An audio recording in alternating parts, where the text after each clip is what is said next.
maintenant, il est temps pour la période des questions. La parole à la chef de l'opposition loyale de Sa Majesté.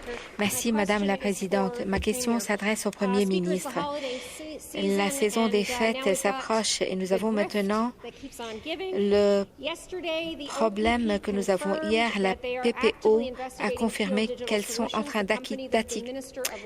d'enquêter la société et le ministre du Travail a admis qu'il avait choisi les candidats malgré que les candidatures étaient mal classées. N'oublions pas que le gouvernement fait déjà l'objet d'une enquête criminelle de la part de la GRC sur le scandale de la ceinture de verdure. Alors pourquoi le ministre du Travail a-t-il ignoré les drapeaux rouges et a donné ses subventions à Kiel Digital Solutions? Ministre du Travail.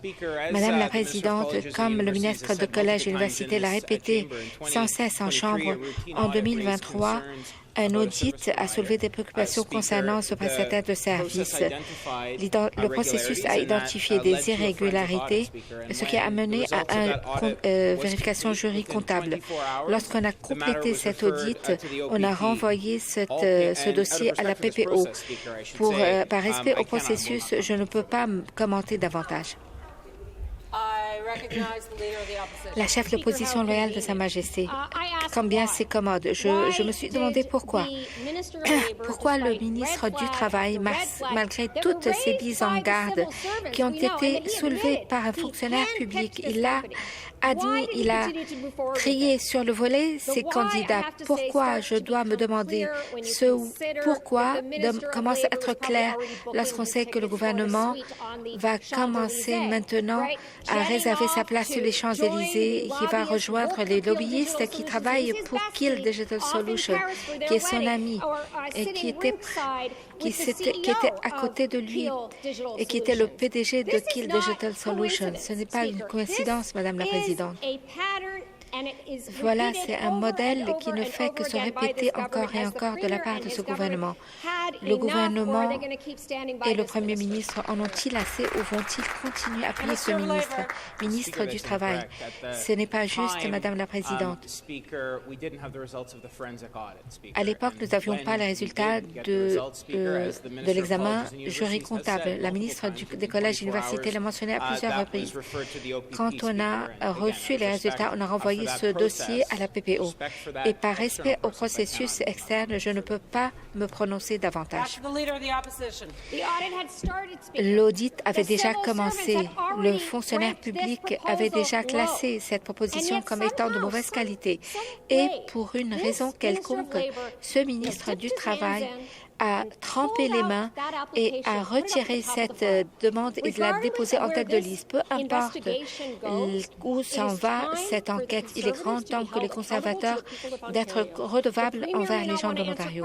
Le Premier ministre voudrait ne pas répondre, mais nous allons obtenir bientôt une réponse. Mais au milieu d'un désastre d'emploi que ce gouvernement a créé, il se concentre seulement à acheminer de l'argent à leurs amis, à leurs initiés.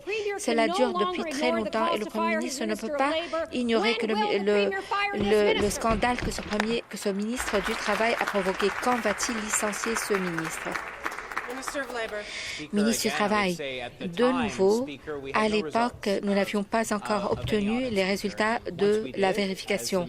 Et une fois qu'on avait obtenu, comme le ministre l'a mentionné, nous avons, dans 24 heures, renvoyé cette demande à la PPO. Et cela montre que le système fonctionne.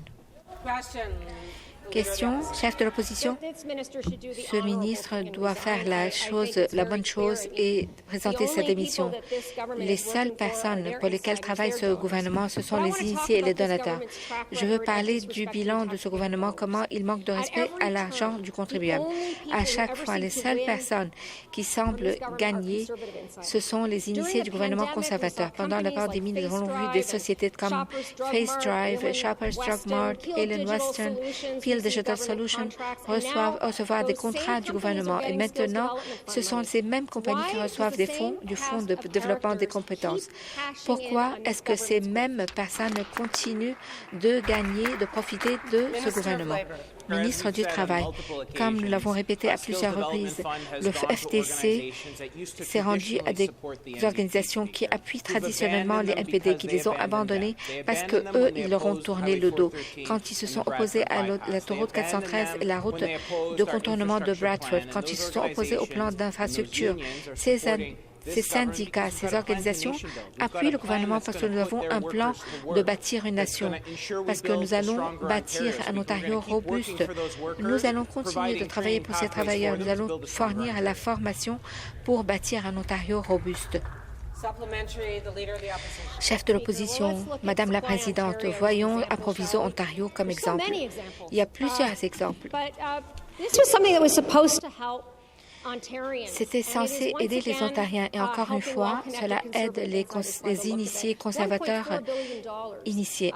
1 milliard de dollars des deniers publics qui s'envolent parce que ce gouvernement conclut de mauvais accords. Et devinez qui est responsable?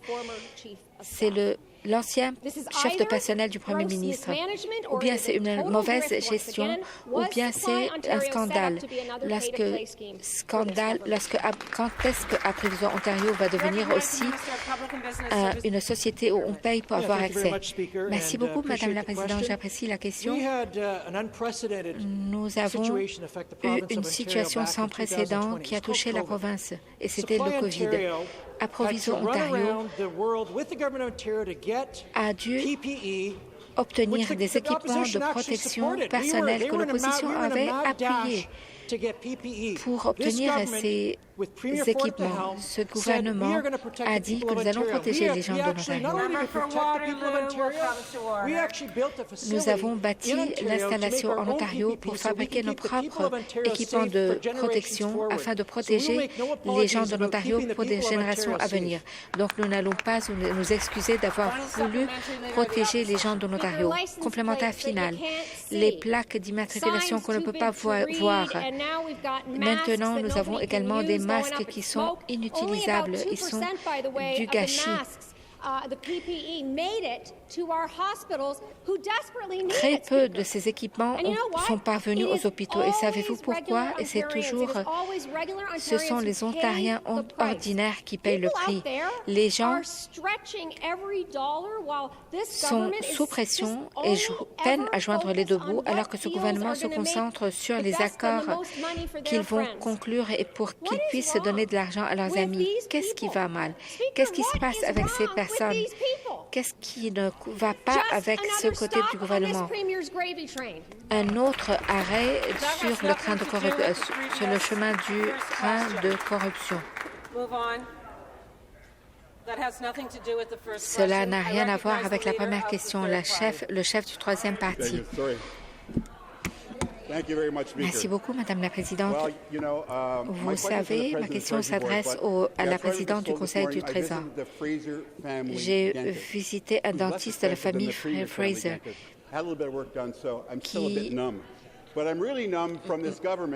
je suis un peu engourdi par ce gouvernement et je suis surtout d'avoir compris que Kill Digital Solutions fait l'objet d'une enquête. On est dans une situation grave, mais ce qui est aussi grave, c'est que ce gouvernement continue d'envoyer des dizaines de millions de dollars à Kill Digital Solutions après avoir fait l'objet d'un audit jury-comptable, y compris 7 millions de dollars dans le Fonds de développement de compétences.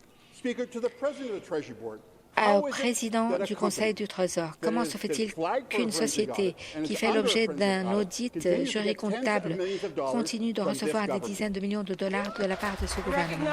La parole à la présidente du Conseil du Trésor. Merci, Madame la Présidente.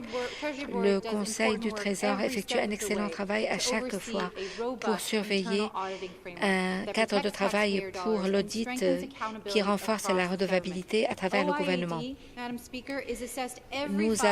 Nous faisons l'évaluation chaque 5 ans par les auditeurs internes et elle reçoit toujours de bonnes marques pour sa conformité et ses normes ses normes de qualité.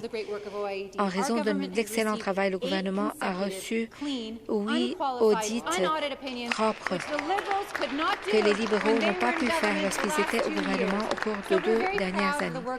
Nous sommes fiers du travail que nous effectuons. Les audits audits réduisent le risque et dans ce cas où une vérification juridique comptable a été nécessaire, le ministère, après 24 heures d'avoir reçu le rapport, l'a renvoyé à la police provinciale de l'Ontario. Et c'est tout ce que nous pouvons faire et dire à propos de ce projet, de cette affaire. Chef du troisième parti. Elle a dit que lorsque l'audit a été provoqué, et c'était quand l'audit juridique comptable s'est produit, mais elle n'a pas dit quand ça s'est produit. Ce n'était pas 24 heures après que ça a été provoqué. Ce qui aurait dû se produire, c'est nous aurions dû dire qu'il y a un problème, arrêtez d'envoyer de l'argent. Si vous concluez des affaires avec cette société Kill Digital Solutions, arrêtez. À l'époque où cela a été provoqué, lorsqu'on a su qu'il y avait un gros problème. Et donc ma question est la suivante.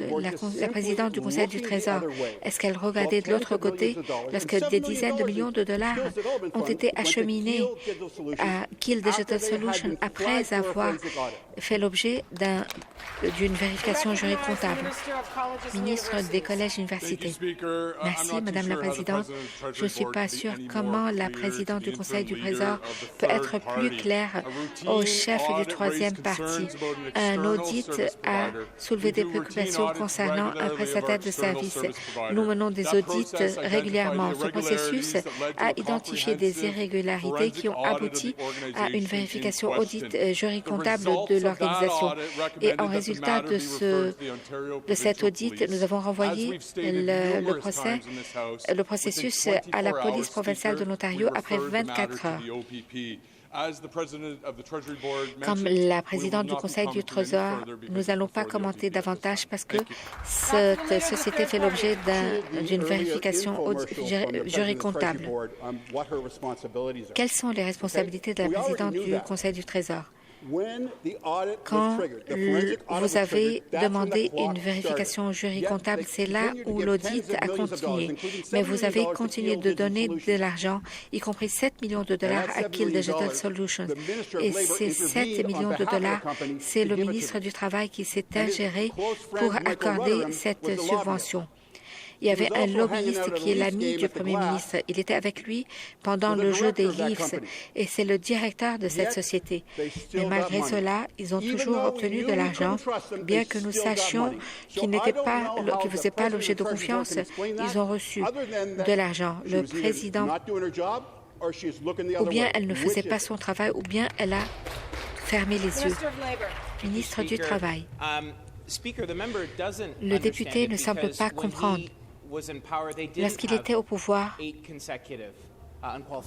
ils n'ont pas reçu 8 audits propres. Nous avons des systèmes robustes en place.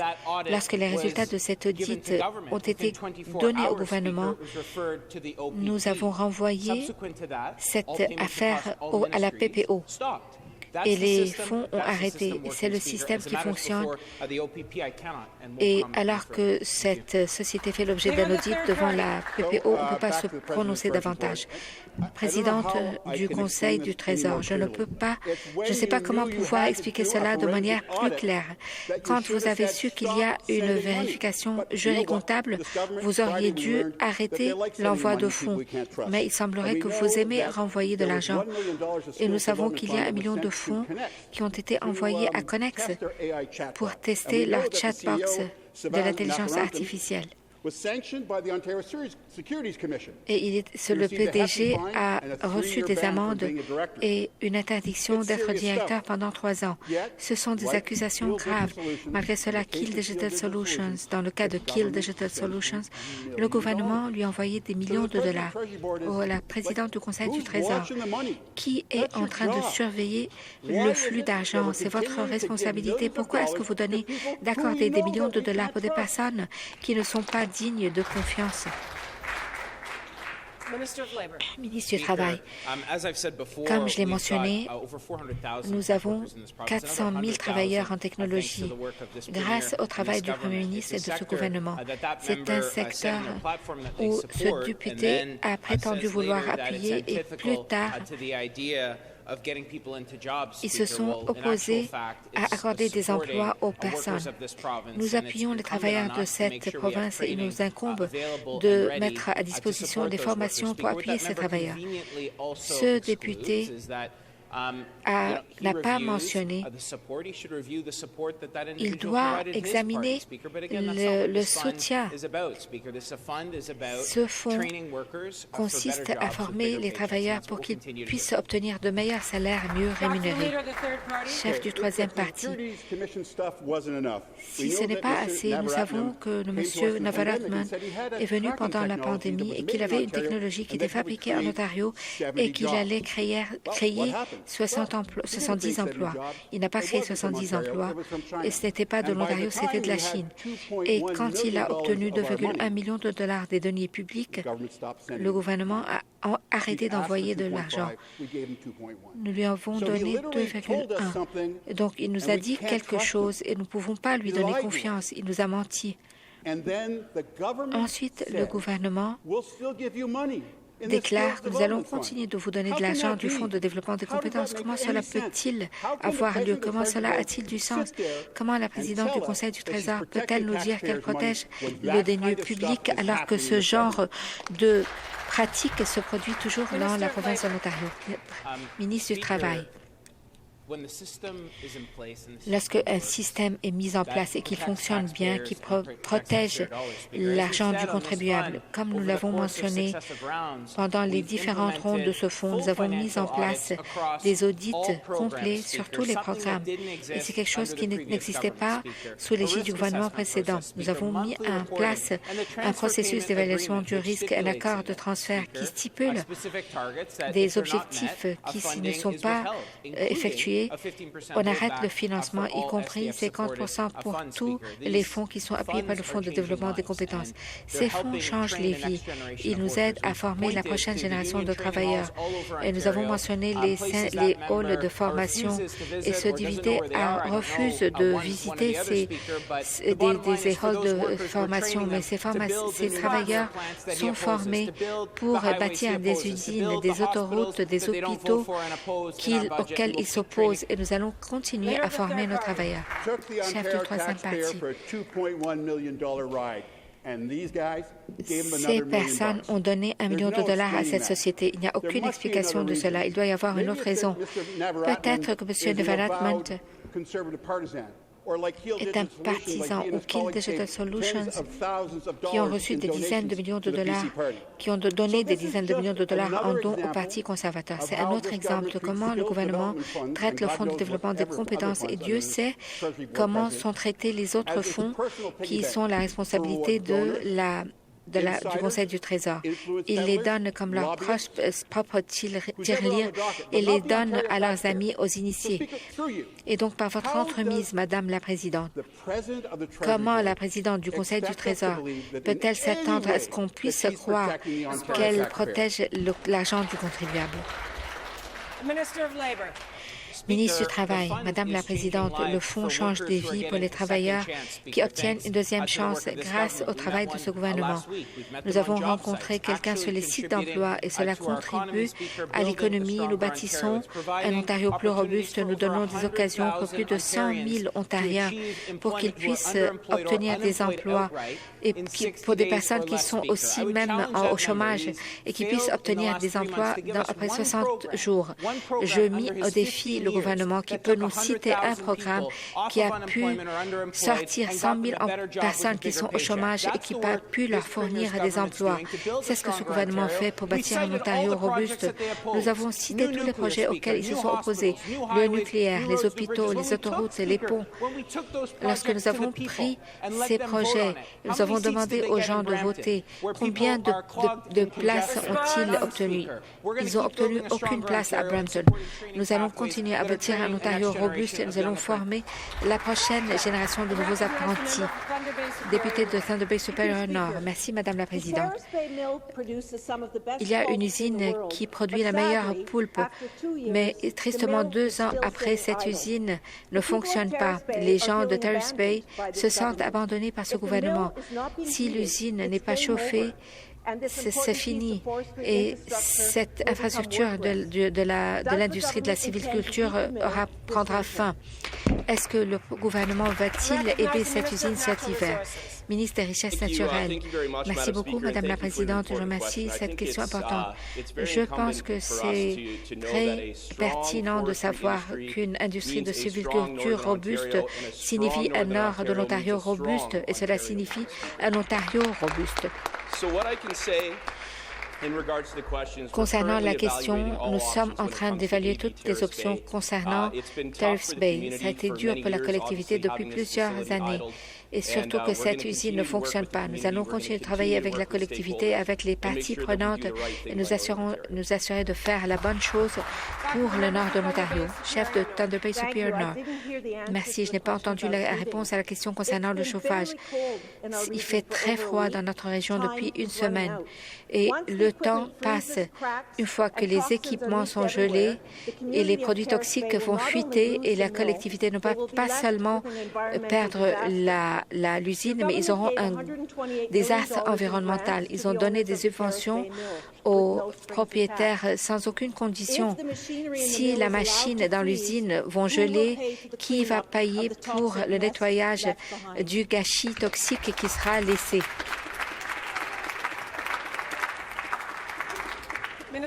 Ministre des Richesses naturelles. Merci beaucoup. Bien sûr, nous travaillons avec les industries, nous travaillons avec le ministre de l'Environnement et la société en question pour nous assurer à ce que toutes les normes environnementales soient respectées. Nous allons nous assurer que ces investissements soient maintenus quand on parle de l'argent qui a été investi dans ces projets. Je peux vous rassurer, Madame la Présidente, que pendant trop longtemps, l'industrie de la sylviculture dans le nord de l'Ontario a été ignorée. Et nous joignons le geste à la parole, nous apportons les investissements, nous aidons ce secteur à prospérer et nous allons découvrir une nouvelle usine. Nous travaillons sur le processus et nous avons d'autres nouvelles qui vont appuyer cette merveilleuse industrie qui contribue à 20 milliards de dollars au PIB de la province. Je suis ravie de voir que l'opposition s'intéresser au secteur de la sylviculture. Question. Député de Nepean. Merci, Madame la Présidente. À chaque jour, nous avons une nouvelle histoire concernant le Fonds de développement de compétences. Si on vous disait que cela a commencé avec Kathleen Wynne, vous auriez tous présenté votre démission. Et c'est pour cela que je vois que n'importe qui de vous ne s'est prononcé. Donc soyons réels. Avec 2 enquêtes de la part de la police, nous avons 2 enquêtes. Nous avons l'enquête de la GRC et la PPO inaudible. Les Ontariens sont inquiets. Je ne fais pas confiance à ce gouvernement de se sacrifier. Le ministre va-t-il nous dire quels garde-fous ont été établis ou contournés pour appuyer le Fonds de développement des compétences? Ministre du Travail. Madame la Présidente, comme le ministre de Collège et Université l'a déjà mentionné, en examinant les récipiendaires, ce dossier a été renvoyé pour un audit jury-comptable. Nous avons identifié d'envoyer ce dossier à la PPO. Nous l'avons fait 24 heures après avoir obtenu le résultat. Et donc, cela montre que le système fonctionne. Madame la Présidente, c'est un système que nous avons renforcé par le biais du Fonds de développement des compétences et par des audits financiers et pour les programmes qui ont aidé des centaines de personnes à trouver des emplois après avoir complété cette formation. Nous n'avions pas ce programme quand les libéraux étaient au pouvoir, parce que leur programme, c'était de faire fuir 300 000 emplois en dehors de la province de l'Ontario. Nous allons appuyer et créer les investissements, les conditions pour appuyer les hommes et les femmes pour qu'il y ait des emplois et pour aider à la formation et pour les aider à obtenir des emplois. Député de Nepean. Merci, Madame la Présidente. Cette réponse a été tellement rapide. Le gouvernement, ce ministre est tellement obsédé par le gouvernement précédent. Vous avez 8 ans. Vous aviez 8 ans et vous jetez toujours le blâme sur les libéraux. Qu'avez-vous fait pendant 8 ans? Nous avons des taux de chômage records. Les gens n'arrivent pas à accéder aux soins de santé. Et vous êtes là et vous essayez de défendre ce qu'on ne peut pas défendre au quotidien. Si le ministre n'a pas répondu à ma question, et je vais poser la question de manière plus claire. Quels sont les garde-vous qui manquaient du Fonds de développement des compétences, les conflits d'intérêts, les contrôles des conflits d'intérêts, où le ministre il est réellement en restriction et des matrices plus robustes? Dites-moi. Ministre du Travail. Madame la Présidente, le député lui-même a abordé l'ancien gouvernement. C'est pour cela que je l'ai mentionné dans ma réponse. Le député aime parler du système. Comme nous l'avons dit, le système en place en 24 heures, cette affaire a été envoyée au service de la police. Tout a été mis en arrêt. Voilà des services de police qui fonctionnent et nous allons respecter ce processus. Et pour le respect de ce processus, je ne vais pas commenter cette affaire. Merci. Député d'Eglinton Lawrence.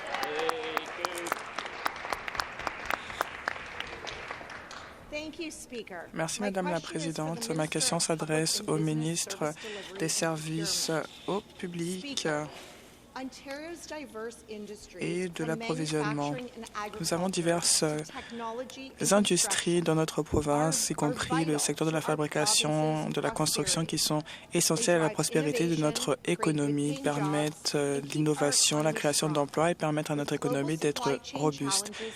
Nous sommes confrontés à des défis internationaux qui ont des répercussions sur nos entreprises. Il est essentiel de prendre des mesures pour nous assurer à ce que ces secteurs puissent rester concurrentiels et résilients. C'est pour cela qu'en tant que gouvernement, nous avons proposé la loi achetant ontarien pour permettre d'acheter des produits et services ontariens. Est-ce que le ministre pourrait nous expliquer comment est-ce que ce projet de loi soutiendra les industries de l'Ontario et comment elle les aidera à prospérer dans l'économie internationale d'aujourd'hui? Le ministre des Services au public et de l'approvisionnement. Je remercie la députée d'Eglinton Lawrence pour son excellente question. La loi achetant ontarien est notre opportunité de pouvoir regarder nos dollars d'approvisionnement ici même en Ontario et donner la possibilité aux entreprises de pouvoir être concurrentielles et remporter cette concurrence. Il s'agit de pouvoir stimuler la croissance dans tous les recoins de notre province avec 30 milliards de dollars en argent d'approvisionnement, 22 milliards de dollars en plan d'infrastructure. Cette loi s'assurera à ce qu'il y ait de la croissance dans nos industries, notamment dans le secteur de l'acier, dans la construction et dans le secteur de la technologie. Nous allons mettre en priorité les services et les produits ontariens. Nous allons créer la demande pour de l'acier local, pour du bois d'œuvre et permettre de pouvoir construire notre flotte automobile. Cela permettra de créer plus d'emplois dans les métiers spécialisés, plus de contrats et avoir plus d'innovation dans le secteur de la technologie. Ce projet de loi mettra en priorité notre province et s'assurera à ce que nos industries puissent avoir les outils nécessaires pour prospérer. Intervention de la présidente. Question. Député d'Eglinton Lawrence. Merci, Madame la Présidente, et je remercie le ministre pour sa réponse. La loi achetant ontarien va changer la donne pour les entreprises locales et les travailleurs et travailleuses. Je peux vous dire que mes commettants sont très enthousiastes. Les propriétaires d'entreprises nous ont contactés pour savoir comment est-ce que des possibilités d'approvisionnement vont être disponibles pour les entreprises comme les leurs. Pendant des années, ils ont voulu avoir une chance et avoir des produits et des services. Avec ce projet de loi, ils ont l'impression que leur travail acharné et leurs contributions seront reconnues ici même en Ontario. Est-ce que le ministre pourrait partager avec nous ce qu'il a entendu de la part des chefs d'entreprise concernant ce projet de loi qui va tout changer et comment cette nouvelle a été accueillie dans tout l'Ontario? La parole au ministre. Merci, Madame la Présidente. Depuis le dépôt de ce projet de loi, les industries ont donné des réponses incroyables plutôt. Les leaders voient cette nouvelle comme une période pivot pour notre économie. Nous avons établi des partenariats qui vont renforcer notre économie. Metrolinx et d'autres projets de transport ont été renforcés.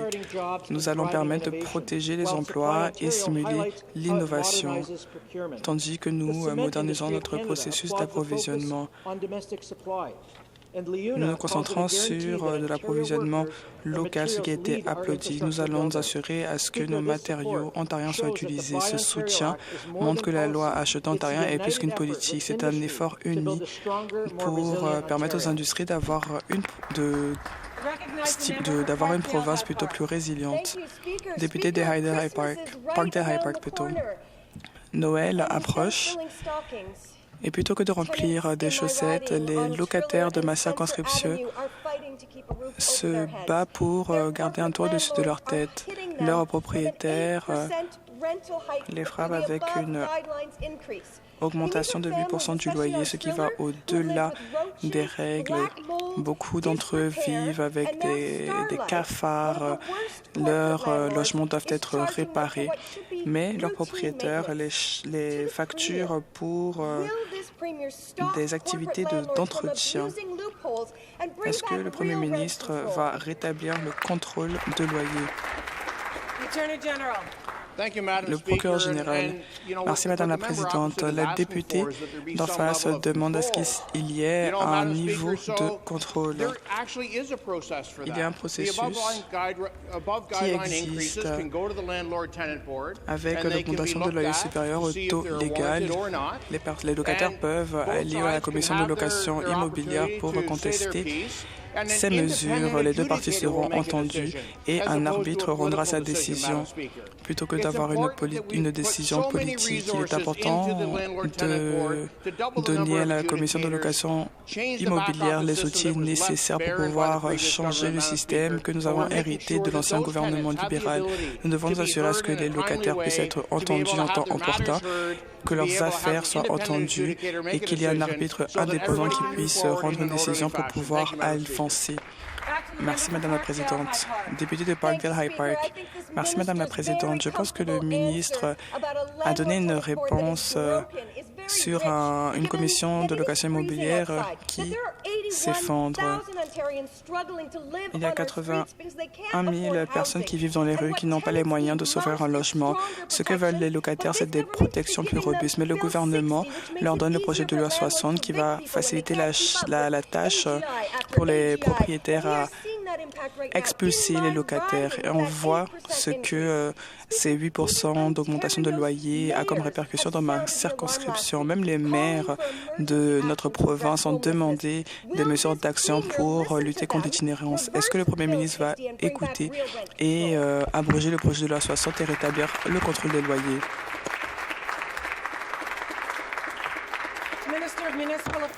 Le ministre des Affaires municipales et du Logement. Merci, Madame la Présidente. Le projet de loi 60 est un excellent projet de loi. Si la députée avait fait ses études, elle verrait que nous créons de la justice. Nous avons ajouté 80 arbitres, doublé le nombre d'arbitres, investi plus de fonds pour ce travail et avons réduit les arrêts de 80%. Nous continuons de créer les conditions pour offrir plus de logements sur le marché. Avec l'offre vient la concurrence. Avec la concurrence vient l'abordabilité. Nous continuerons d'agir. Député de Toronto-Saint-Paul. Merci, Madame la Présidente. Je m'adresse au Premier ministre. Félicitations. Encore une nouvelle journée et une nouvelle entreprise qui a reçu des fonds du Fonds pour le développement de compétences qui fait l'objet d'une enquête. Nous avons vu les échecs en matière de redevabilité. Peut-être que le nouveau slogan du gouvernement serait « L'argent d'abord, les questions après ». Alors dites-nous, quel a été le moment où le gouvernement a décidé d'offrir à des compagnies auxquelles ils n'ont même pas confiance des fonds plutôt que de protéger l'argent des contribuables? Et pourquoi est-ce que les Ontariens devraient placer leur confiance dans son gouvernement actuellement? Le ministre du Travail.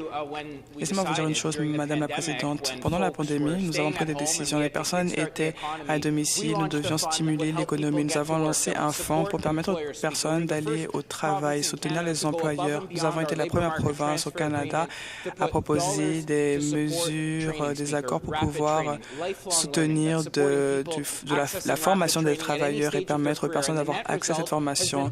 Résultat, 100 000 personnes ont trouvé un emploi. 100 000 personnes ont trouvé un emploi en 60 jours, voire moins. Voilà ce que la vérificatrice générale a dit après évaluation de ce programme.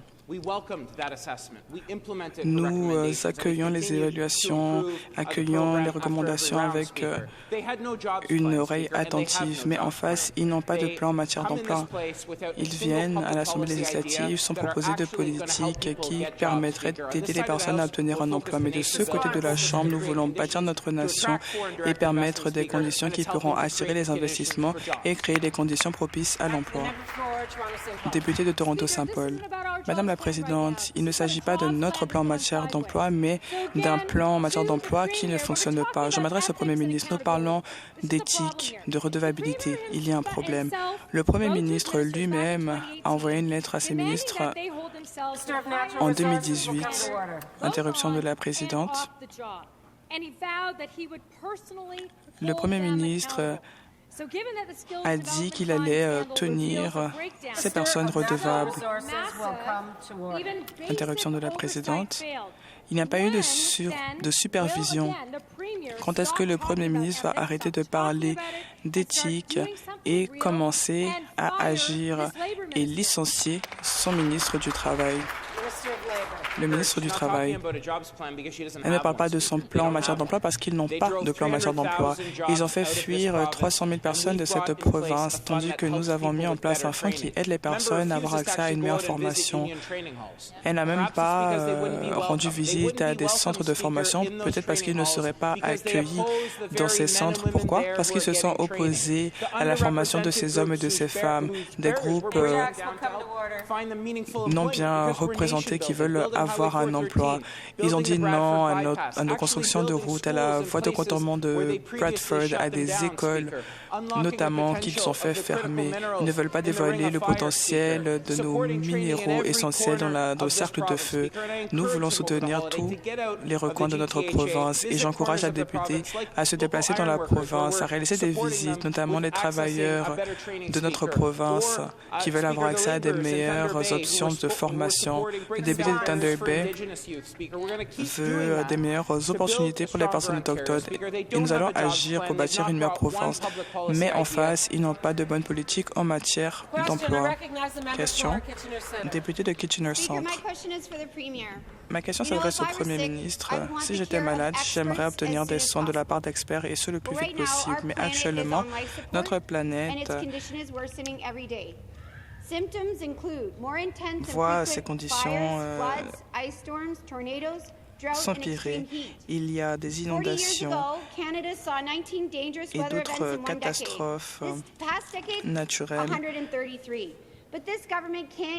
Mais ce gouvernement n'arrive même pas à dire le terme réchauffement climatique. Ils ont proposé des projets de loi concernant les mesures de préparation en cas d'urgence. Nous avons besoin de courage pour répondre à cette crise. Nous devons travailler ensemble pour protéger notre air propre, notre eau, nos collectivités contre les désastres météorologiques. Est-ce que le Premier ministre croit au réchauffement climatique? Est-ce qu'il peut dire ces termes dans cette Chambre? Le ministre de l'Environnement pour la réponse. Merci, Madame la Présidente. Je remercie la députée pour sa question. Quand il s'agit de lutter contre le réchauffement climatique, notre gouvernement ontarien, sous le leadership du Premier ministre Ford, est en chef de file au Canada. Nous avons des antécédents en matière de réduction des émissions de gaz à effet de serre qui sont plus élevés que dans toutes les provinces combinées. 2/3 de la réduction de gaz à effet de serre au cours des dernières années a été faite grâce aux résultats accomplis de l'Ontario. Nous avons investi plutôt des sommes dans notre énergie, dans nos transports en commun, des investissements transformateurs que nous continuerons à réaliser pour lutter contre le réchauffement climatique. La parole, rappel à l'ordre. La parole à la députée de Kitchener-Centre. Le Premier ministre n'a pas pris la parole, il n'a pas dit qu'il croit au terme réchauffement climatique. C'est un manque de fantaisie. Il y aura une augmentation de 400% dans les années à venir. Alors, on aimerait entendre l'avis du Premier ministre. Il y a des usines qui utilisent des combustibles fossiles qui fonctionnent 24 heures sur 24, 7 jours sur 7 et qui empoisonnent notre air. Nous voyons en plus de ça des augmentations des visites dans les salles d'urgence. Les crises d'asthme augmentent. L'année dernière, nous avons la pire qualité d'air au monde. Est-ce que le Premier ministre peut dire les termes réchauffement climatique? Je suis ici aujourd'hui parce que le gouvernement met à mal la qualité de l'air que nous respirons, que je respire, que vos enfants respirent. Nos enfants plutôt ne peuvent même pas aller dehors l'été pour jouer à l'extérieur. Comment est-ce que le Premier ministre protège Ontario alors qu'il met en priorité les profits d'Enbridge et des entreprises de gaz au détriment des intérêts des personnes de notre planète? Le ministre de l'Environnement. Il y a beaucoup de manières dont nous travaillons ensemble pour protéger notre environnement. C'est un présent précieux que nous voulons protéger pour les générations à venir. C'est pour cela que nous sommes fiers des investissements réalisés visant à lutter contre le réchauffement climatique. Mais lorsqu'il s'agit d'avoir des politiques équilibrées, il s'agit également d'avoir du gaz naturel qui sera notre solution.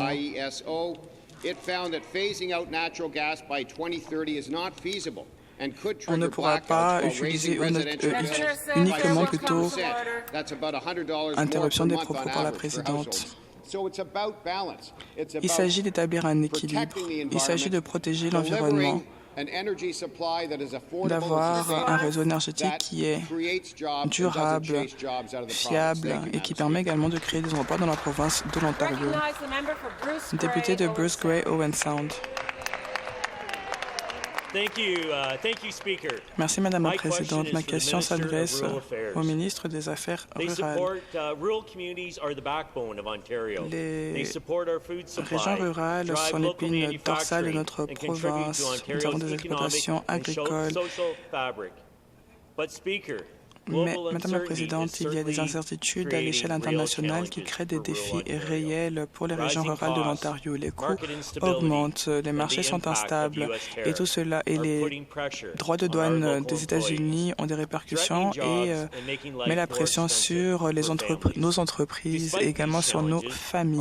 Malgré ces défis, notre gouvernement soutient les régions rurales de l'Ontario, aide les collectivités à croître, soutient des projets locaux et aide à la prestation de services dont dépendent nos personnes. Est-ce que la ministre pourra nous dire ce qu'elle fait pour protéger nos petites villes lors de cette période d'incertitude et s'assurer à ce que les régions rurales de l'Ontario continuent de prospérer, de croître et de rester résilientes? La ministre des Affaires rurales. Je remercie le député de Bruce Grey, Owen Sound, pour sa question.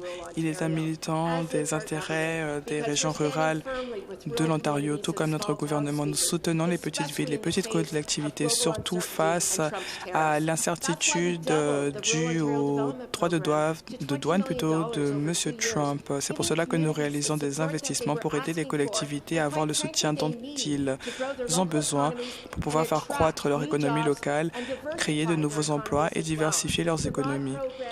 Nous avons un programme qui aide les petites villes, les petites collectivités à investir dans des projets pour pouvoir offrir de l'aide aux petites entreprises et soutenir les infrastructures locales. Nous avons établi des partenariats pour pouvoir rendre tout cela possible. Avec le ministre des Finances, nous avons fait une annonce de millions de dollars qui iront à des municipalités dans notre fonds pour les partenariats avec les municipalités. Interruption de la présidente, député de Bruce Gray, Owen Sound. Merci, Madame la Présidente, et merci à Madame la Ministre pour sa mise à jour. En Ontario, nous avons des familles, des entreprises qui travaillent dur et qui permettent à notre province de fonctionner. Ces collectivités sont résilientes, mais nous avons des incertitudes à l'échelle internationale qui mettent la pression sur notre province et mettent à risque nos emplois. Qu'est-ce que notre gouvernement fait? Quels investissements il permet pour soutenir notre province? Les priorités rurales ont été ignorées par les néo-démocrates et les libéraux pendant longtemps. Les communautés locales méritent d'avoir un gouvernement qui les soutienne avec des actes et non que des mots. Est-ce que la ministre pourrait nous dire comment notre gouvernement aide les collectivités à rester fortes et comment nous protégeons les emplois et les perspectives face à l'incertitude internationale? La ministre des Affaires rurales. Nos communautés ont besoin d'avoir des programmes qui leur permettent de croître encore plus. Et c'est exactement ce que notre programme de développement de la région rurale offre. Depuis 2019, notre programme a aidé plus de 400 projets et a permis de générer a permis de créer 100 000 emplois. C'est une bonne nouvelle. Cette année, uniquement, nous avons reçu plus de 800 demandes de notre personnel a réalisé plus de 230 séances. Notre gouvernement comprend les besoins des régions rurales de l'Ontario, mais parlons de résultats à Uxbridge.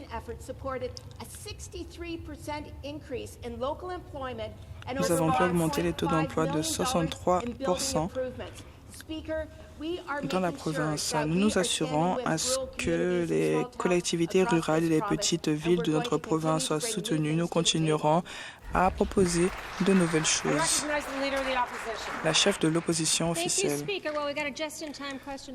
Juste à temps pour poser une question au Premier ministre. Le respect de l'argent des contribuables. Est-ce que vous vous rappelez de cela? C'était au cœur de la politique du Premier ministre. Il aimait parler en long et en large en travers de leurs mesures. Et maintenant, nous avons un ministre du Travail qui a des problèmes de champagne, qui va faire la fête à Paris avec des lobbyistes et des chefs d'entreprise qui font l'objet d'enquêtes maintenant. Puis, il y a eu l'histoire du dentiste également de M. Ford. Des entreprises ont amassé des millions de dollars grâce à leurs ententes conclues. Et le Premier ministre refuse de licencier son ministre du Travail. Le ministre du Travail. Ce que nous voulons, c'est créer des conditions pour notre économie, pour pouvoir attirer des emplois. Plus de 100 000 personnes, grâce à ce fonds, ont pu obtenir un emploi en 60 jours.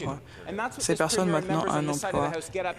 Et c'est ce que nous soutenons dans notre gouvernement. Nous voulons créer des conditions pour des perspectives économiques. Nous voulons faire augmenter les recettes de notre gouvernement à hauteur de milliards de dollars, créer les conditions propice pour attirer des milliards de dollars en investissement.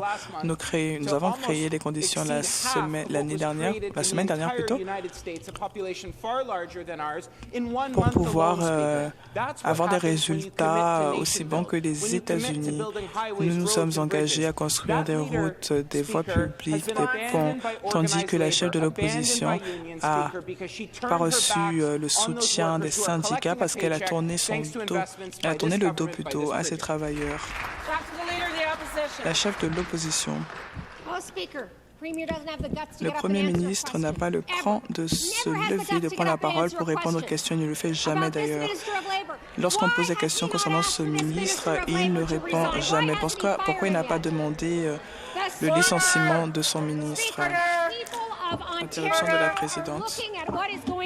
Les personnes de l'Ontario regardent ce qui se passe actuellement avec le gouvernement et le Fonds pour le développement des compétences, comment ils jouent avec l'argent des contribuables. C'est dégoûtant. Dégoûtant. Je l'entends tous les jours, partout où je vais. Les personnes en ont marre de regarder ce gouvernement faire la fête avec leur argent alors qu'ils essaient d'utiliser chaque dollar qu'ils gagnent. C'est quoi votre problème? Quel est votre problème? Pourquoi ne pas faire ce qui incombe? La situation doit se terminer. Quand est-ce que nous allons avoir un gouvernement qui veut sincèrement aider les personnes de la province et non que les personnes qui l'aident?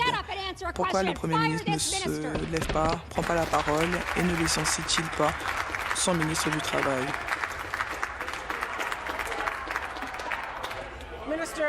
Le ministre du Travail.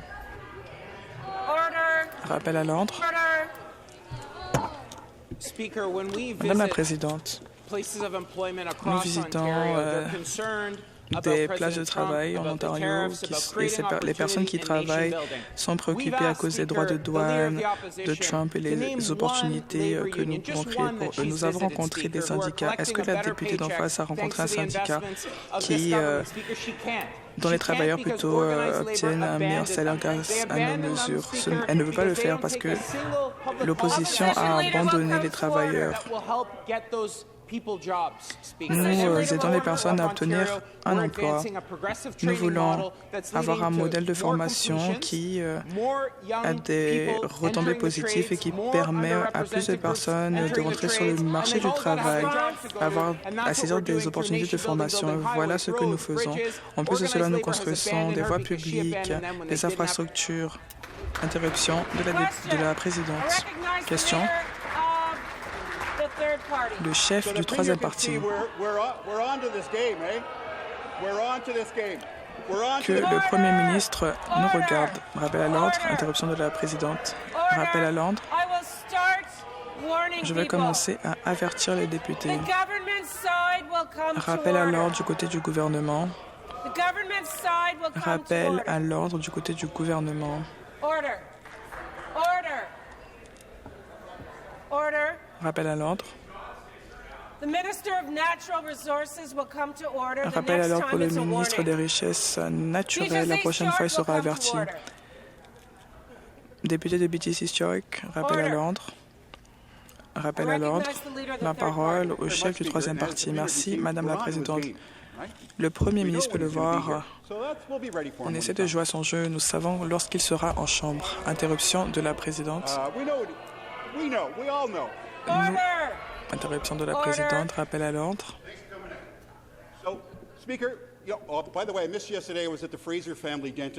D'ailleurs, hier, j'étais chez mon dentiste de famille. Je peux vous dire que je ne dépense pas autant que le Premier ministre. Interruption des propos par la Présidente. Il y a une entreprise qui a dit créer 70 emplois et ont reçu 2 millions de dollars. Et on a quand même donné des millions de dollars à des entreprises. Quel genre d'acheteur êtes-vous, Monsieur le Premier ministre? Le ministre du Travail. Comme nous l'avons dit, il y a un système qui identifie des besoins pour une vérification financière. Puis, les choses avancent. Le gouvernement précédent n'a pas créé de fonds pour le développement des compétences. Nous avons créé des mesures qui permettent également de tracer le nombre d'emplois créés. Une centaine de milliers de personnes ont pu trouver un emploi en 62 jours. Comme je l'ai dit, ce fonds n'existait pas lorsque l'ancien gouvernement était au pouvoir. Nous avons permis à 100 000 personnes au chômage de pouvoir obtenir un emploi en 60 jours. C'est l'engagement de notre Premier ministre, bâtir une province plus forte. En face, ils n'ont pas de plan en matière d'emploi. Ils n'ont pas de plan pour les travailleurs et travailleuses de l'Ontario. Chef du troisième parti, nous posons des questions de ce côté de la Chambre. J'aimerais reposer ma question.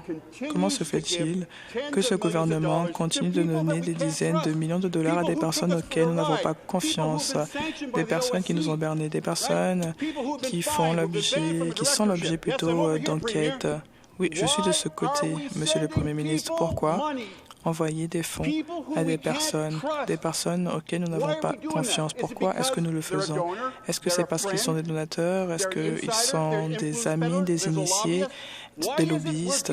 Quelle est la raison? Pourquoi donner de l'argent à des personnes auxquelles nous n'avons pas confiance? Nous voyons ce que le gouvernement fait. Expliquez-nous comment est-ce que cela est-il possible? Ministre du Travail.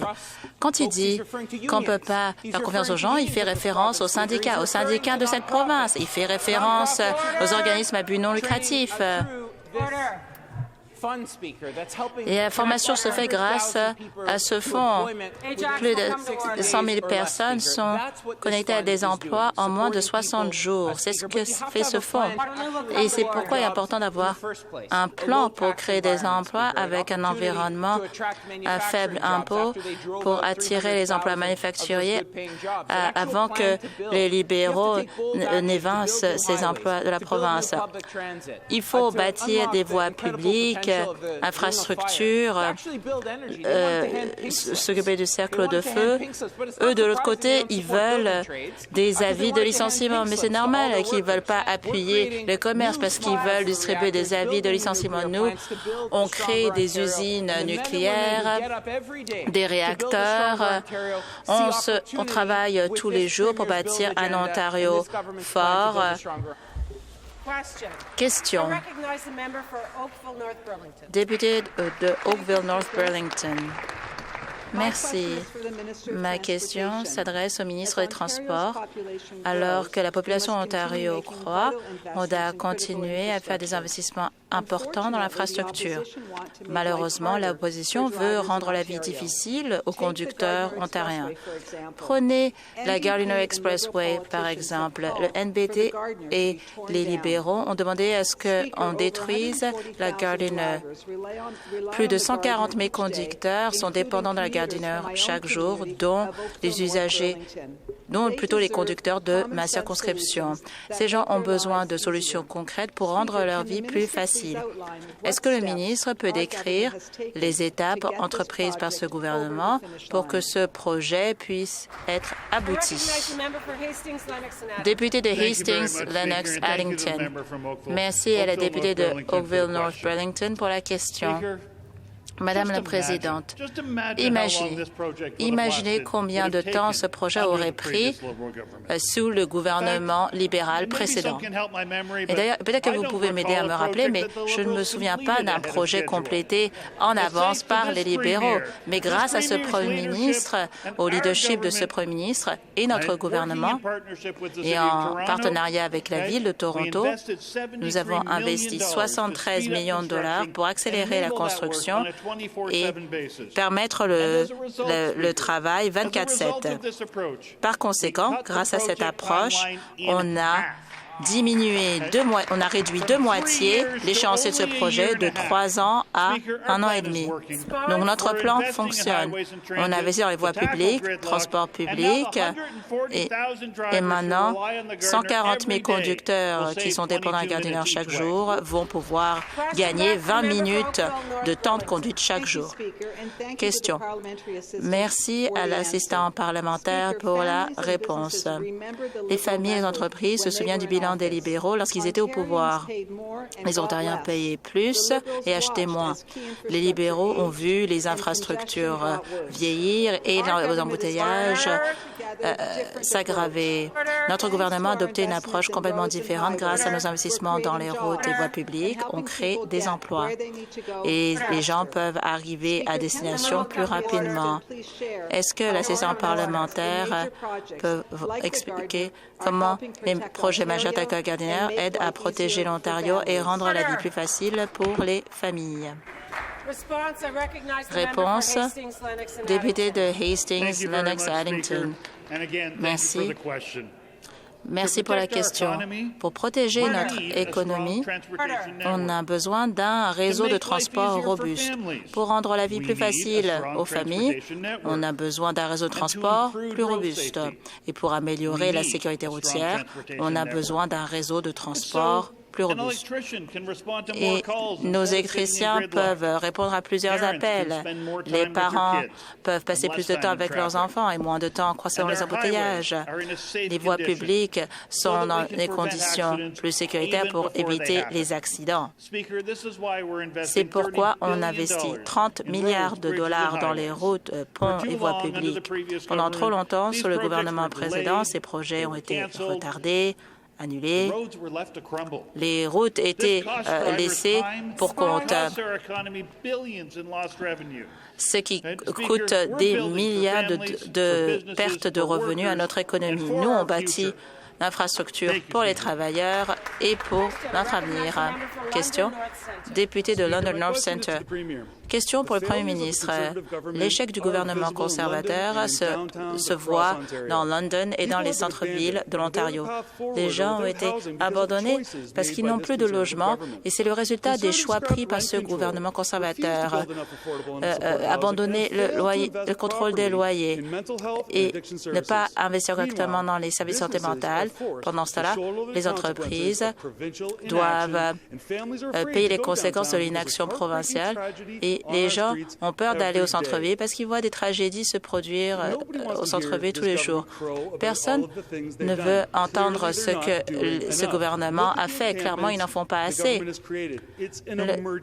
Le gouvernement a créé une situation d'urgence.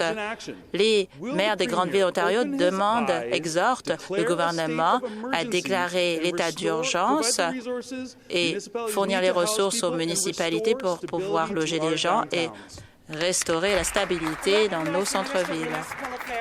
Ministre des Affaires municipales et du Logement, merci. 1,7 milliard de dollars sont investis avec nos partenaires municipaux. On y arrive. Voilà les faits. On continue de travailler étroitement avec nos partenaires municipaux, mais quand on écoute l'opposition, pour eux, il faut qu'ils dépensent 200 milliards de dollars pour l'infrastructure. On ne peut pas se permettre d'avoir un gouvernement du NPD. Notre plan fonctionne parce que nous, on travaille avec les partenaires et quand ça fonctionne, on continuera de le faire.